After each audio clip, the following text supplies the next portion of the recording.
Olá, galerinha, tudo bem? Professor Kildre Canuto aqui no canal do YouTube, trazendo aulas gratuitas sobre bioquímica. Iremos trazer aulas sobre dietoterapia do trato gastrointestinal. E este assunto de hoje foi um assunto que foi o mais votado na nossa enquete lá no Instagram, @drkildrecanuto, e aí estamos trazendo para cá porque semanalmente traremos assuntos diversos, tanto relacionados à bioquímica, como relacionados também ao trato gastrointestinal, e mais à frente iremos fazer um trabalho também sobre alimentação balanceada, sobre algo mais específico para um público mais leigo, tá? Aqui no momento é para estudantes de nutrição, estudantes da área de saúde de uma maneira geral, farmacêuticos, enfermeiros, biomédicos, médicos, aqueles que têm dificuldade em bioquímica e querem parar um pouquinho para relembrar e algumas vezes sedimentar melhor esse conteúdo. Então, vem aqui comigo para que a gente possa conversar um pouquinho sobre a digestão e absorção de proteínas, que foi na nossa enquete o assunto mais pedido. Então, um pedido de vocês, a gente traz aqui, então, para que vocês então possam desfrutar de alguns minutinhos do dia de vocês, para que a gente tenha um feedback acerca de como está sendo esses conteúdos aqui no nosso canal. Não esquece de se inscrever, ativa o sininho para que vocês possam sempre estar sendo alertados que toda semana tem conteúdo novo, tá? Deixemos de conversar, vamos aqui comigo para que a gente possa conversar sobre a digestão e absorção de proteínas, tá? Quando a gente fala de digestão e absorção de proteínas, na verdade, o conteúdo está nos livros, estão nos artigos com esse título, né? Digestão e absorção de proteínas. Mas, na verdade, a gente digere a proteína para absorver aquilo que é pequeno. Nós vamos te mostrar ao longo de outras aulas que essa absorção será apenas ou do aminoácido livre, ou dipeptídeo, ou seja, 2 aminoácidos juntinhos, ou 3 aminoácidos, no máximo. Então, ninguém consegue absorver proteínas, né? A gente absorve aquela sua porção menor, que é ou de tripeptídeos, ou, como eu falei, o aminoácido livre. Então, para iniciar, vamos lembrar que quando a gente está fazendo o processo de digestão, existe a digestão mecânica, da mastigação, e existe a digestão química, que é realizada pelas enzimas, que é realizada por estímulos hormonais, por estímulos neuronais. Então, é um processo complexo, mas que eu te convido aqui para primeiro conhecer, né, esse arcabouço que é o estômago, e assim a gente ficar com um conteúdo melhor sedimentado acerca de onde cada uma das secreções partem e o que, respectivamente, elas fazem no nosso estômago, tá? Então, na secreção gástrica, convido a vocês a lembrar que histologicamente nós temos várias células aqui, né? Vários tipos celulares. Por exemplo, células da mucosa superficial irão secretar o quê? Muco. Qual a função desse muco? Ser uma barreira entre o lume e o epitélio. Qual é o estímulo? O que faz essa linhagem de célula secretar esse muco? A secreção tônica e até mesmo uma irritação da mucosa, como é o caso, por exemplo, de gastrites, né? Como é o caso de úlceras, como é o caso de uma maior exacerbação do ácido clorídrico e assim por diante. Mas isso a gente vai conversar em outros momentos na parte de fisiopatologia de doenças do trato gastrointestinal, tá? Então, gostaria de salientar para este primeiro momento o quê? Que nós temos nas células parietais, também chamadas de células oxínticas. Parietais lembra o quê? Paredes. Então, essas células aqui que estão na parede da mucosa intestinal, um pouco mais internalizada, serão as secretoras do ácido gástrico, né? Conhecido como ácido clorídrico pelo seu nome oficial. Qual a função desse ácido clorídrico no nosso estômago? Esse ácido tão forte é ativar a pepsina. Mas para que ativar a pepsina? Porque o que nós secretamos, primeiramente, é uma molécula chamada de pepsinogênio. Poxa, mas pepsinogênio, pepsina, qual é a diferença? A diferença é que o pepsinogênio é um zimogênio, é uma proenzima, é uma pré-enzima, alguém que precisa ser ativado para virar enzima. Por que disso? Porque se a pepsina fosse ativada dentro da própria célula, poderia ocorrer o quê? Uma autodigestão. E isso não seria benéfico para nossas células, nem intestinais, nem e para nenhuma célula do nosso organismo. Então, essas ativações são ativações extracelulares, tá? No caso do estômago, para a digestão das proteínas no lúmen gástrico, tá bom? Então nós temos aqui, ó, o pepsinogênio, que será ativado pelo ácido clorídrico, tá? Quem é que vai estimular isso? No caso do pepsinogênio, serão as moléculas chamadas de acetilcolina e a própria secreção do ácido. Aqui está em destaque a lipase gástrica, porque ela é importante em outro processo digestório, que é o dos lipídios, que nós não iremos conversar com vocês nesta aula propriamente dita, tá? Então nós temos aqui, né, nesse quadro, eu acho muito bacana essa figura, porque ela mostra a linhagem de células, os diferentes tipos celulares, o que secreta, a função e ainda, né, nos dá o tipo de estímulo para essa liberação. Então, lembremos, para que haja a digestão das proteínas no estômago, o estômago tem que estar ácido. Para estar ácido, as células parentais ou oxíticas têm que secretar esse ácido clorídrico. Uma vez esse ácido clorídrico sendo secretado, ele irá ativar o pepsinogênio, que não é ativo em pepsina, que é uma substância ativa. Tranquilo? Então vamos lá para a gente ver essa esquematização aqui com mais detalhes. Ó. Então, como eu disse a vocês, ó, as células de Schiff, também chamadas de células principais, tem além de ter uma morfologia diferenciada, ela secreta o pepsinogênio, diferentemente da célula parietal.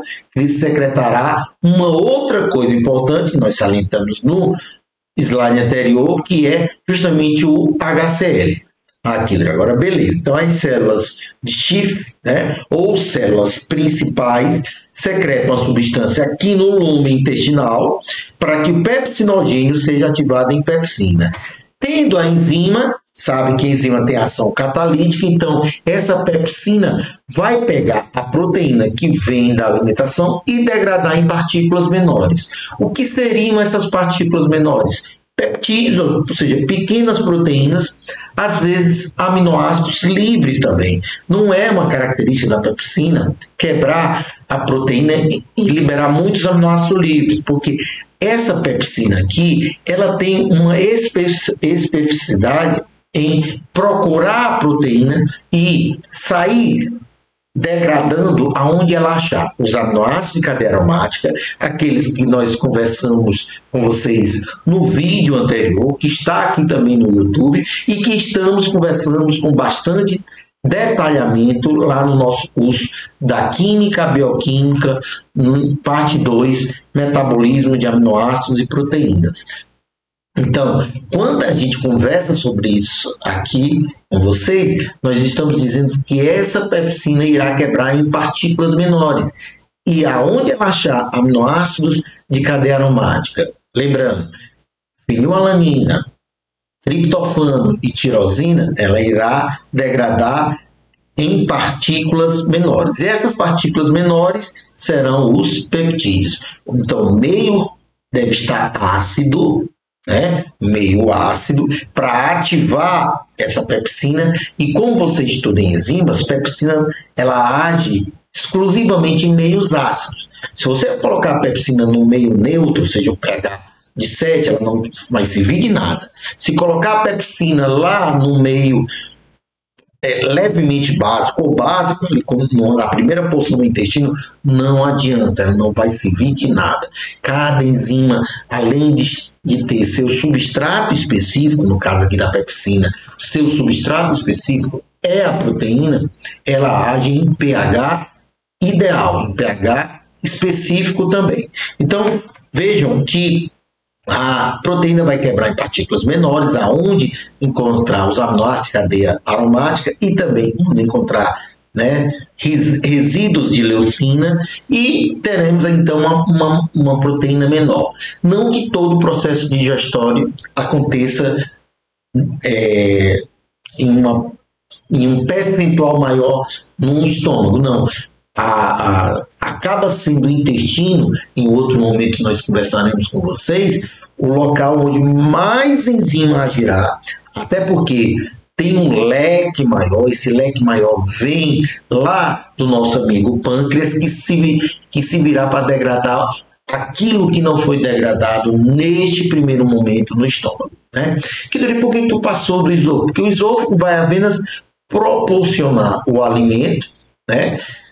Será importante sobre o aspecto de motilidade, de concentração, né, de deixar, né, aquele alimento que veio da boca em condições ideais para a pepsina, em meio ao ácido, sair quebrando essa proteína em partículas menores.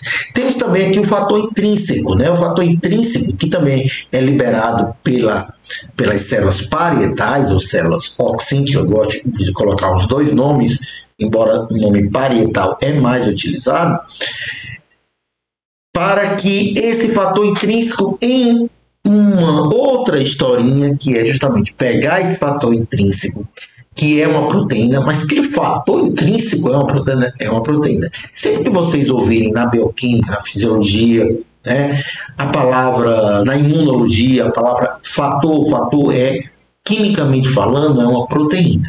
Então, esse fator intrínseco aí, ele vai ser importante para a absorção de uma outra molécula, que é a vitamina B12, uma vitamina hidrossolúvel. Então, eles vão se ligar e vão ser absorvidos não no estômago. A importância dele é que eles vão se ligar lá, vão serem absorvidos lá ao nível ileal, lá no íleo, lá no intestino, mas a brincadeirinha entre eles já começa aqui no estômago, tá?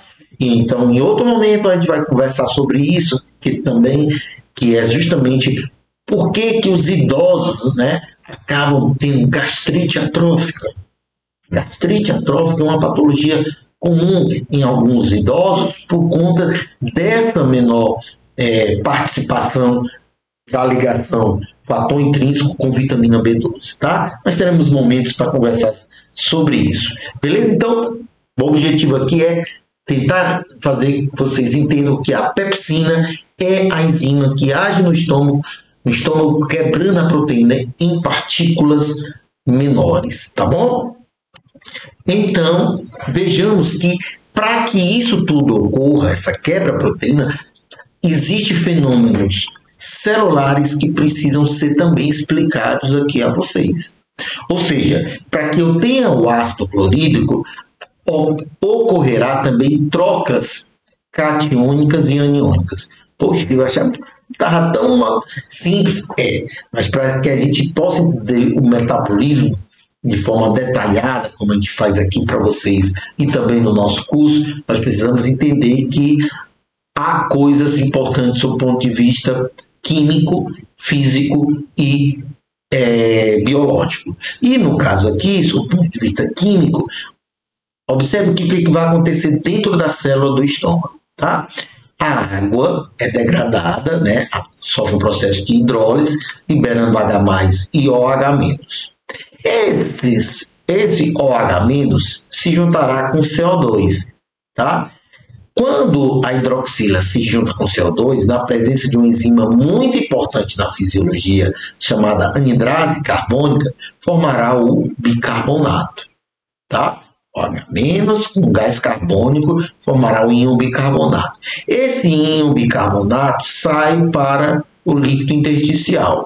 E aí chega então em íons clorídricos. Então há uma troca aniônica, ânions, partículas negativas. Aquilo que eu te expliquei lá no nosso curso, no início do nosso curso, na parte de atomística, né? Então, há uma troca aniônica controlada por receptores esses de natureza proteica.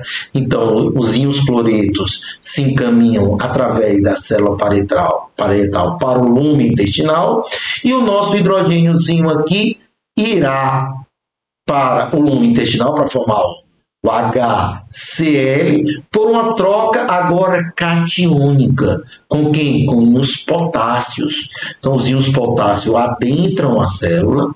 Você sabe que os íons potássio, a concentração dele é maior no meio intracelular. Né?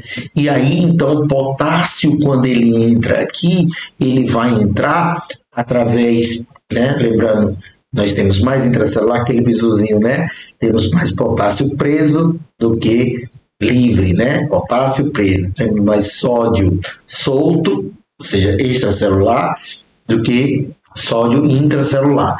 Então, esses bisuzinhos que quando a gente trabalha na parte de concursos, a gente traz aqui para vocês também, tá bom? Então, ó, há uma troca catiônica, entra potássio gastando energia, sai hidrogênio. Então, agora você tem o HClzinho pronto para que haja o quê? A transformação do pepsinogênio em pepsina. Quando você transforma pepsinogênio em pepsina, a tua pepsina ali então está prontinha para poder degradar a proteína em partículas menores. Pegando quem? Os aminoácidos de cadeia aromática. Quem são os aminoácidos de cadeia aromática? Fenilalanina, tirosina e triptofano. Além de ter essa pepsina tem uma ação sobre a leucina.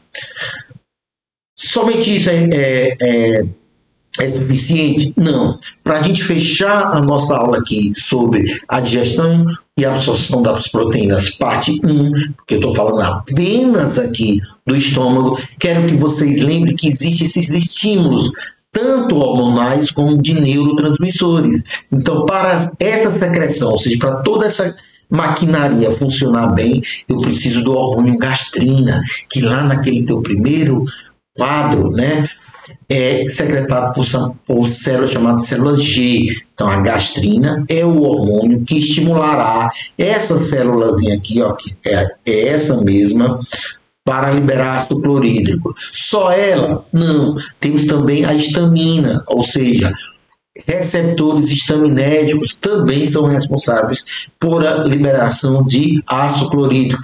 E, finalmente, também a acetilcolina em receptores colinérgicos. Veja que eu falei de receptores sob o ponto de vista até farmacológico.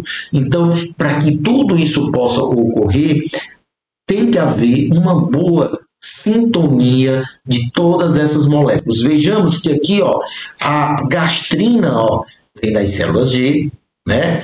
Temos a histamina liberada por uma outra linhagem de células, que são células semelhantes a heterocromafins, tá? E temos a acetilcolina. E a nossa amiguinha acetilcolina chegará, então, para essa célula da mucosa gástrica, a fim de que? De estimular uma maior liberação de ácido clorídrico. Tá? Quando isso acaba entrando em desequilíbrio, que não é o momento da gente conversar agora, mas esse desequilíbrio leva então a uma exacerbação de uma gastrite, principalmente se tiver a presença da bactéria que vocês bem conhecem, chamada de Helicobacter pylori. Mas isso é assunto para um outro momento. Nós apenas hoje quisemos, né, trazer aqui para vocês o que é trabalhar com bioquímica e fisiologia de forma interligada, porque isso aqui a gente leva para as doenças e consegue explicar o mecanismo fisiopatológico de uma maneira mais assertiva e você consegue então, né, segmentar, alicerçar e ter um entendimento de uma maneira mais holística, né, do teu organismo e não de forma muito pontual, muito bitolada, sem levar para as práticas clínicas e nem tampouco para as práticas cotidianas, tá bom? Então, gente, isso que eu queria deixar para vocês, essa mensagem. Não esqueçam de ativar aqui, né, o sininho. Se inscrevam no nosso canal, nos ajude a propagar mais conhecimento para outras pessoas de forma gratuita, e aqueles que se sentiram, né, sensibilizados a querer estudar por mais horas e horas e horas, por 2 anos, né, de forma ininterrupta, no nosso curso da Química Bioquímica, nós abordamos tanto a parte química no primeiro momento e depois a parte bioquímica, tá bom? Aguardo vocês, até a próxima aula. Não esqueça de se inscrever, deixa seus comentários, deixa suas dúvidas, que a gente vem aqui e te responde. Um grande beijo, muito obrigado por estarem aqui e até a próxima aula. Valeu, pessoal. Tchau, tchau.